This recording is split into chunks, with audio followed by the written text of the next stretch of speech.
जो आपको बताना चाहते हैं कि माननीय सांसद महोदय बोलते हैं कि दहेज देना अपराध नहीं है, दहेज लेना अपराध है।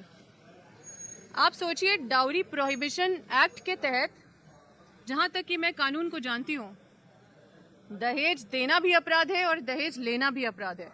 और दहेज देना अपराध नहीं है, ये बोलना भी अपराध है। और सुप्रीम कोर्ट का एक कड़ा गाइडलाइन है कि दहेज प्रथा को अगर कोई प्रमोट कर रहा है या फिर कोई भी दहेज के संबंध में एक स्ट्रिक्ट गाइडलाइन है। हर स्टेट में डाउरी प्रोहिबिशन ऑफिसर है, हर स्टेट में होता है। और हर जिला में जो district social and welfare officer होता है, उसको जिम्मेदारी मिलता है कि ये दहेज जैसा जो सब्जेक्ट है, दहेज से जुड़ा हुआ जो भी मामला है, उस पर कड़ा नजर रखने और इन सब चीजों पे स्वतः संज्ञान लेके कार्रवाई करने। तो मैं आपके माध्यम से जो district social and welfare officer है, उनसे मैं आग्रह करती हूँ कि डाउरी प्रोहिबिशन एक्ट के तहत सेक्शन 3 और 8A के तहत ये अबेटमेंट जो माननीय सांसद महोदय ने जो किया है, जो उकसाया है लोगों को, भरी सभा में बोल रहे हैं और उत्साह मना रहे बोलते हुए कि दहेज देना गुनाह नहीं है, दहेज लेना गुनाह है, दहेज लेना अपराध है। दहेज लेना या देना या बोलना या उकसाना, सबका सजा 5 साल होता है, 5 साल और 15,000 जुर्माना। तो हम ये आग्रह करते हैं district welfare social and welfare officer से कि आप संज्ञान लेके सेक्शन 3 और सेक्शन 8A के तहत, डाउरी प्रोहिबिशन एक्ट के तहत आप कार्रवाई करें। क्योंकि ये हमारे समाज में इनको ये भी नहीं पता, मतलब ये दिन भर राम राम करते रहते हैं, लेकिन हाय राम, इनको राम के बारे में भी नहीं पता है। रामायण में दाइज प्रथा होता था, दाइज, जिसमें कि जो माता सीता थी, उनको दाइज प्रथा के तहत उनको घोड़ा, गाड़ी, सोना, चांदी, बहुत सारे गिफ्ट दिए गए थे और उनके खुशी के लिए दिए गए थे। राम भगवान ने नहीं मांगा था।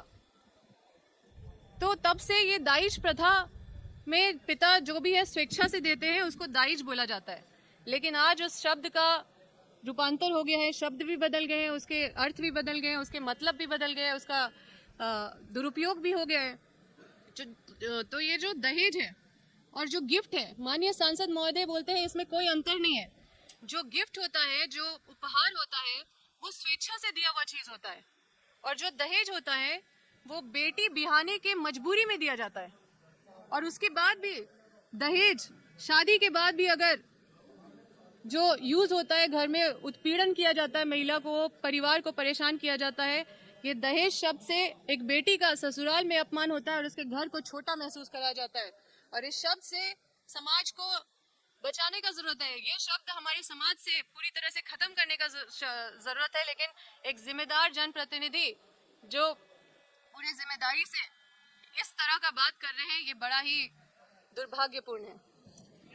तो मैं एक और बात कहना चाहती हूँ कि हमारा जो नाम ले लेके माननीय विधायक जी बोलते रहते हैं कि हम नौटंकी कर रहे हैं, हमारा आंदोलन नौटंकी है, तो ये अपने बारे में बताए कि वो क्या था जो छाई डैम में आपने वहाँ खड़ा होके एनटीपीसी का काम करवाया और वहाँ के विस्थापितों को आपने ये बोल दिया कि हम एक नियमावली बनाएंगे जिसमें 60 साल नौकरी देंगे।